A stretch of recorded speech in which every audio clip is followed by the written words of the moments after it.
Let's start with Giphy. Giphy has a smart recommendation system. It can advise you about cool gifs to help you convey your emotions. They empower your expression in different situations and across different messengers. In general, Giphy is a system that distributes gifs to all popular messengers like Facebook, Instagram, Twitter, Slack, Tinder, Snapchat, Pinterest, etc. It's also a website where you can search for cool meme gifs and send them to your friends. And those gifs help you express your emotions. So what is a recommendation system? A recommendation system is an algorithm, like a program, that generates a list of the most relevant items for a specific user in a specific context. We can extend the concept of recommendation to the concept of personalization. Personalization is when each user affects the recommendations almost instantly after interacting with a system in a specific context, and recommendations are immediately updated. YouTube is a good example of a recommendation system. YouTube knows what you'd like to watch tonight, and Instagram has the search tab. This tab provides you a list of photos you are likely to enjoy. What are the critical parts of recommender systems in general? And what parts does a recommender system consist of? First of all, it is the users, the entity that can use your system and receive recommendations from your system. Items or objects come next. This is the entity that represents data in our system, and in which the user may be interested. Users can perform certain actions on some subjects. Moreover, users can play the role of items, and they will be recommended to other users. Let's consider an example where the user plays a role of a recommended object. For example, the Facebook friend recommendation system. It can recommend people you know and probably wish to be friends with on Facebook. They refer to some actions, i.e. every action that you do on some object will be the corresponding relationship between the user and this item. And all the actions can have both positive and negative impacts on these objects and their recommendations for you. So we can record all of the user's actions, for example, as a viewing action into some kind of joint matrix which represents relation between the user, users, and objects. For example, here is user 1, which watched item 1, 3, and 4. User 2 watched item 2. User 5 watched items 1, 2, and 5, etc. So in general, what features besides actions features are there? Usually in recommender systems, metadata of users or objects is used. For example, it can be pictures or sounds, music, textual description, etc. And usually it's combined with action features. To do this, to know how to generate recommendations, we need some shared representation of these actions and metadata. And here, representation learning comes to the rescue. We can learn, we can, and we will use embeddings of users that will learn in order to generate recommendations. Actually, the goal of representation learning is to find an appropriate representation of data in order to perform some tasks. Usually, we are getting an embedding in a vector space as the result of representation learning. So how can we learn embeddings? If we speak about classical approaches, the most popular classical approach is matrix factorization. So we have a matrix, which represents users and items in one space, and we try to split it into two matrices. Again, the first one will be responsible for the position in some user space, and the second one will be responsible for the positions of items in this space. The first matrix is U, the second is V, and respectively, they will be of the same size as we use single value decomposition. We will have a matrix that contains representations of all users and representations of all items. In order to find the most appropriate recommendation somehow, we must combine the users and items representations. Alternative approaches to learn the representations of some objects are Word2Vec and RNNs. For example, to be able to model actions in order, it means that first the user viewed this, then this, then this, and you have to predict the next item that he will view. How to generate recommendations. If we already have some kind of representation, we can start using it to generate recommendations. A common example of this is dot product. We take the vector that is our user representation and the vector that is our item representation. We will try to find the closest items in this single space as the maximum of dot products among all these user and item combinations. And from the standpoint of a particular user, the most suitable item will have the biggest dot product. And that's going to be our most confident recommendation. Similarly, there is cosine similarity.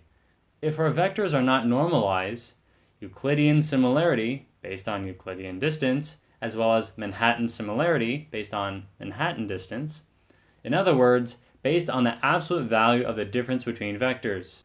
So the next thing you should pay attention to in recommendation systems is ranking. The task of ranking. We need to put some GIF in some place according to the generated recommendations.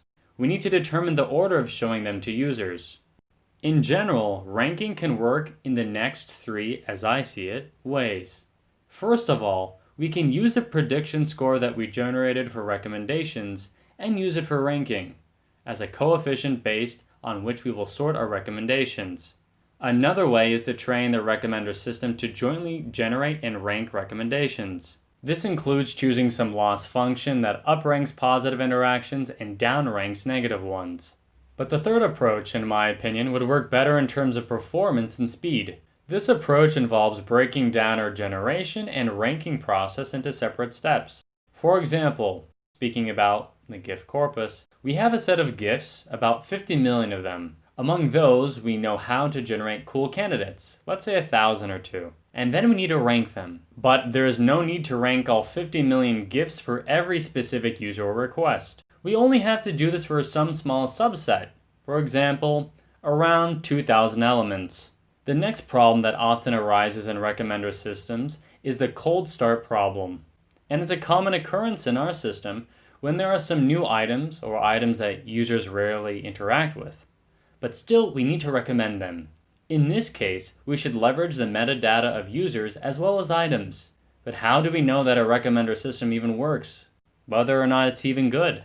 The evaluation can be divided into two parts: online evaluation and offline evaluation. In offline evaluation, we have some test dataset, and we compute precision or recall scores. In this case, the precision would show how many recommendations from the test dataset were the next recommendation returned by your model, let's say among the next 50 recommendations. Online evaluation is when we roll out some recommender system to production. Then, using A/B tests, we measure improvement in the user's engagement. For Giphy, it's very important to have cool recommendations because the purpose of the system is to deliver users with what they want as soon as possible so that they can express their emotions the best. So the user's intention is very important, and we want to give them a wide range of emotions that they can express using GIFs. Also, GIFs are generally quite sophisticated because they contain many different contexts. For example, these may include slapstick, sarcasm, comic cartoons. There may be different genders, races, ages, etc. We have built a system of related GIFs. For example, a user is viewing some GIF, and we try to recommend relevant GIFs which they might like even more, which are liked by another user, so this user might click on them too. So what have we done to achieve this? We've used the word-to-vec approach and trained the semantic embeddings. The generalization of this approach is called object-to-vec. Below is the link to the paper.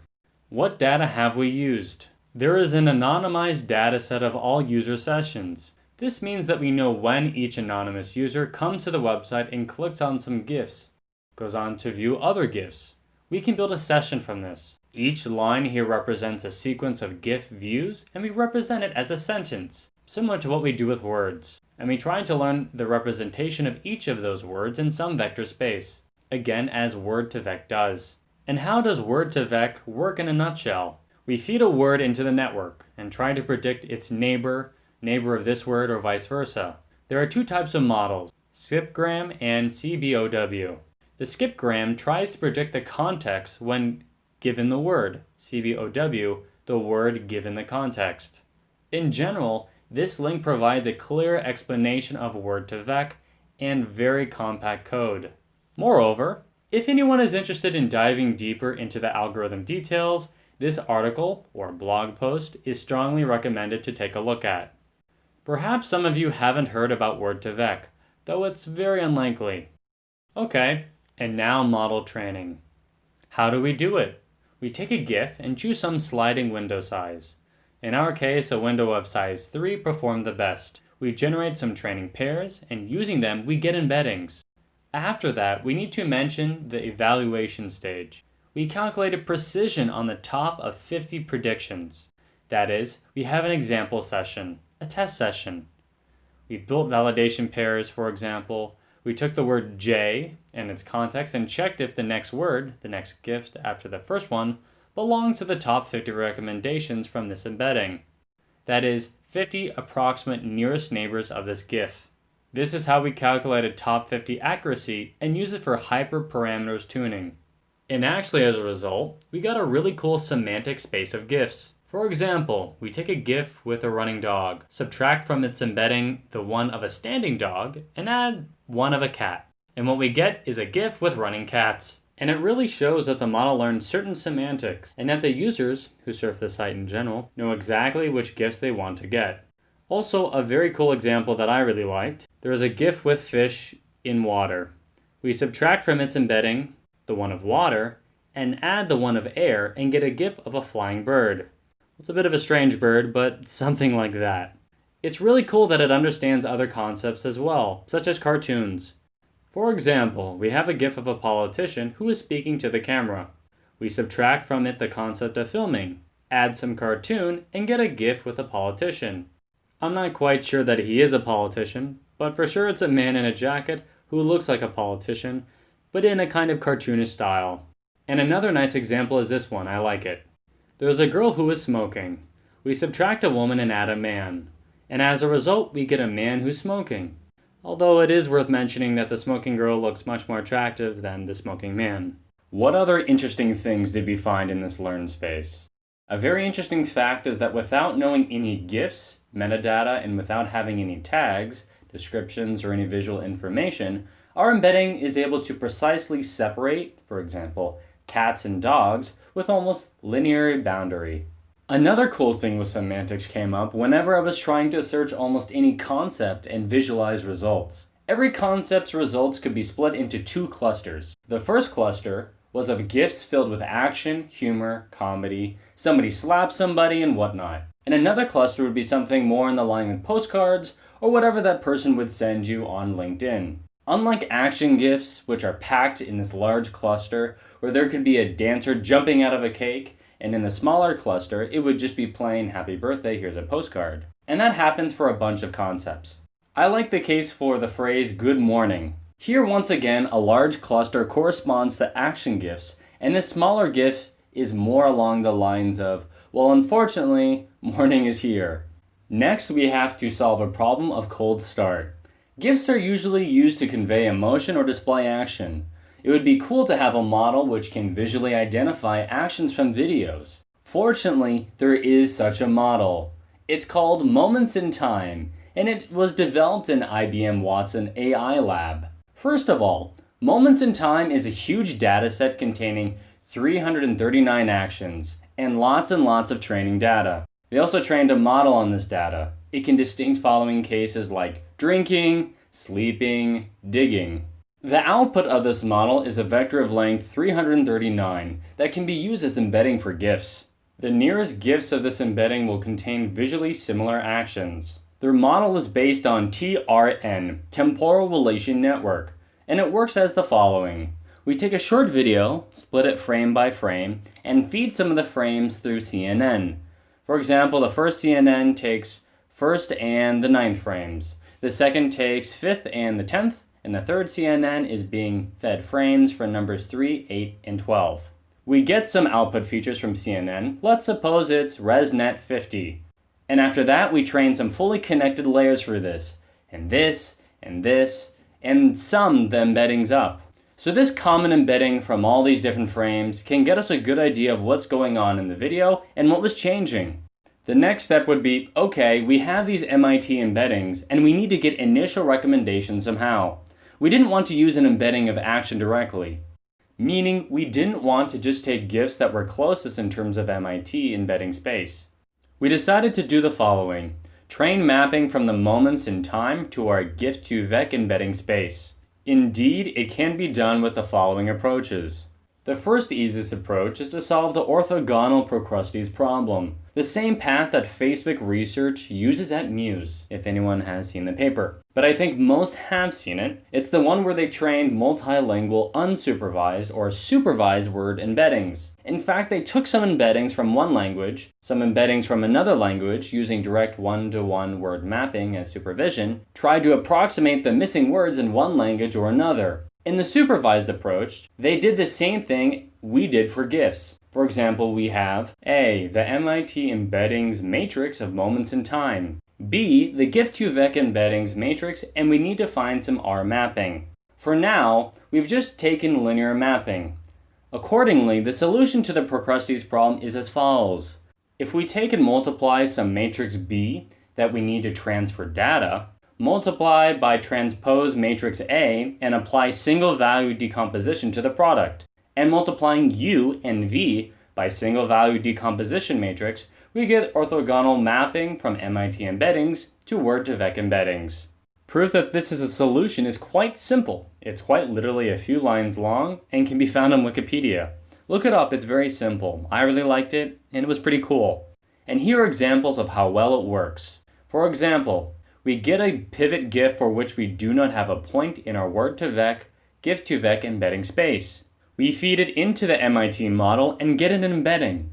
Then apply our linear transformation and query closest gift in our embedding space. We see that our embedding understands the semantics and context, and in general, the action on the GIF. So we see that these people are like, wow, or probably meh, or doing some sort of similar action. And it works quite well for many GIFs. Empirically, it works well enough, and we use it to solve cold start problems. So the next step, which we are working on now and which we are going to implement, is using a foreign ranker. And above all, there are a lot of approaches, a lot of learning to rank algorithms, but I like the most paper by Google, Deep and Wide Model. In general, this paper is quite old considering the pace of progress in the deep learning world. It was written at the end of 2016. And what is the main idea? Let's imagine that we have some kind of embedding.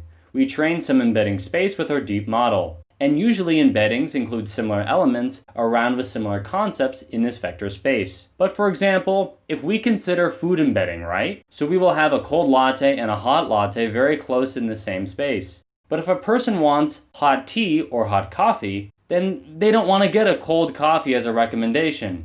They don't want to drink cold coffee. So we can't ignore this lack in embedding space. But we can train another shallow model that could remember the frequently used combinations of different items. So if, for example, one user is looking for a hot latte or a hot cappuccino or something else hot, then our wide model should memorize that. How is that even implemented? So Google team jointly trained these two models. The first model is just a wide model. It includes a cross-product transformation features. What are cross-product transformation features? Let's imagine that we have a vector in which every element is responsible for every element of our system, for every item in it. And let the size of this vector be n. So we want to have a matrix n by n, which will indicate that corresponding item vectors should be associated in specific cases and lay close to each other. But again, consider the setting when we have 50 million vectors in the system. It's quite a large number. So we won't even have enough memory to fit them in. Therefore, it is strongly advised to use a solution from Google. They say that there is no proof of this, but empirically it works very well. They advise us to use hashing, meaning you have 5 or 50 million vectors, a large number. Then you hash the value of vectors into a smaller representation. For example, 500 dimensional vectors. And even when you will hash these cross-product transformation features on a large scale, it will give a good increase in the overall accuracy of your model. So the other features are used to build a deep model. And again, for this part, use categorical features for building embeddings. And for a wide model, will be used continuous features or cross-product transformations. And so these will be the weights of the model. The example of continuous features is GIF CTR, or GIF click-through rate, for some GIF in our system. Categorical features can again be GIF ID'd, and cross-product transformation features. As I said before, it can be some GIF on which the user clicked, and GIFs that the user went to afterwards. Moving on, we are trying to train the wide part at the same time, which is responsible simply for cross-product transformation features and continuous features, and the deep part that will be responsible for the embedding. Accordingly, all this is put through the sigmoid, which gives us score from 0 to 1, i.e. GIF and context. So we will get high scores for GIFs and contexts that are frequently encountered with each other. and reduce the rank for all those that are rarely encountered with each other or not encountered at all. Well, the Google model. That model looked exactly like this. Means that they took on the input layer the application ID, the number of installed applications.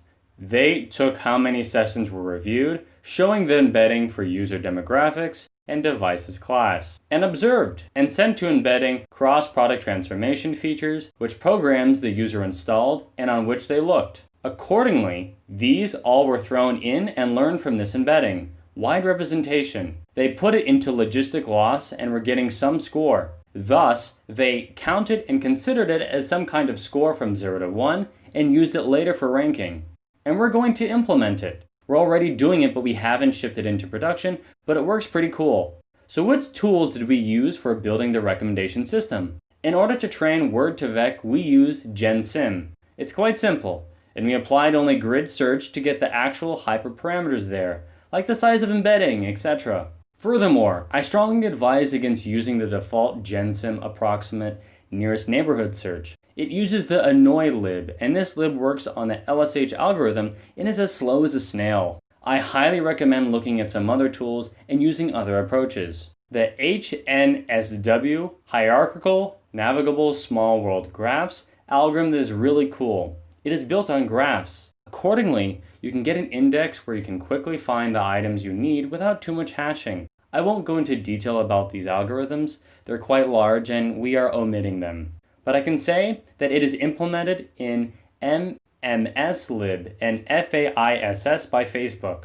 to find the nearest neighbors. Well, again, the latest benchmarks generally have the ANN benchmark on GitHub for all the most popular libs, and the NMSlib we use, and the hierarchical navigable small world graphs approach. It wins, works the fastest. The only problem is that it recalls slightly less than any other approach with LSH. But when we need more speed than precision, it's better to use it. And the third way we often use it is to use caches. For example, we cache the immediate representation of our closest neighbors in Redis by some specific GIF. We do not generate live recommendations on the fly and do not use NMSlib in live due to the fact that it takes tens of gigabytes in the memory. Secondly, it is quite expensive. More efficient is simply to cache it all in Redis. Specifically, we can use other databases. It will work fast and bring you a profit in the budget at least. About the metrics that we used. I can't talk about offline metrics. It's more or less under NDA. But if we speak about online, we just increased by 13% the attendance of our page when we ran our Gif2Vec system to recommend related GIFs and replace the previous model. It was a very dumb and simple idea. We took the tags of the current GIF and searched for GIFs with similar tags and used its intersections. So this new recommendation system has increased by 13% of attendance, which I think is very cool. As I said, we don't build matrices. If the sparsity is more than 90%, it will probably not work well. But we didn't have such a situation and I haven't tested it. But in general, Word2Vec should work normally. After all, it doesn't perform some obvious matrices factorization. We won't have problems with any transposed matrices there or something like that. We will simply optimize our embedding until it starts to perform normally. Well, again, I can't talk about offline metrics as they include NDA information. We used online evolution metrics, so it was a positive increase for us compared to the previous system. Accordingly, this has solved our business task. I can't say any more details, sorry. Actually, it's not ours, it's Google's architecture. They said they were doing meta learning and this version worked better. Somehow, they optimize hyperparameters. I don't exactly know how. They didn't describe it. But they managed to make this architecture work best on their data. Generally, they use the architecture in the Play Store. They said that when they did some various A/B tests, they tried simply wide models without the embedding base part. And let's say they were getting 70%. Precision was up to 70%. They tried a deep model and it gave them a slightly lower accuracy. And then they combined these two models into one, then connected them at the same time jointly. they received an increase of 2 or 3% instantly. Accordingly, they got that model performs cool and they used it. Yes, a little bit. We've tried to integrate it now, but there are some problems to select, and there are some business problems too. What kind of features do we want to consider? Probably, among other things, this model will not be based only on current action when the user wants to get the gifs recommendations, but when we need to take into account where the user came from. Should we consider it or not? And what about the user age? Maybe we have this information. Should we consider CTR of gifs? For example, we are testing it now, and etc. Well, it probably better approximates some non-linearity. If the network is deeper than the bigger function, I mean the more complex function it can approximate. Maybe they had some complex function or some evaluation function. Maybe they need more REU layers rather than only 3. In fact, it's the same question as asking why we need multi-layered neural networks. There was an article from Airbnb with a tricky negative sampling. We haven't gotten to that point yet, but it's in our plans. It's the first one, and the second idea that I have is the next. We leverage this model that was mentioned previously, the one with moments in time, and if we thought that negative sampling is when GIF is different in terms of embedding action encoding, then it will be counted as a negative sample. That means that we will take some sort of negative sampling if GIFs are far in an embedding space. Looks like we will use this approach when we will start to work on this problem. And the second source of negative sampling is distance in MIT embedding space. Well, the basis for a recommendation is the collaborative filtration in general, and embedding of how the average user views some GIF, and what the concept of the GIF is, right? And using these specific concepts, we basically build general recommendations. But now, at the ranking stage, we try to add also the same step of personalization, and try to understand what a user viewed this more times or not, or didn't like how it was at all. We don't have any actions that indicate that the user doesn't like something. In this case, we look at what he likes, and it will be taken into account at the ranking stage. Yes, but still, GIFs can be loaded by users even without tags, and what we know is just its visual part of the picture. Maybe further, there are more football players, but next in this embedding you will see a football field, or some Sergio Ramos. That's also quite close. And accordingly, there are more players. They're in the list below. In general, the model is more focused on finding these actions. Look, for example, we have a new GIF with no interactions yet, and there are not many viewing actions on this GIF, or not at all. And just some users probably saw it on Facebook.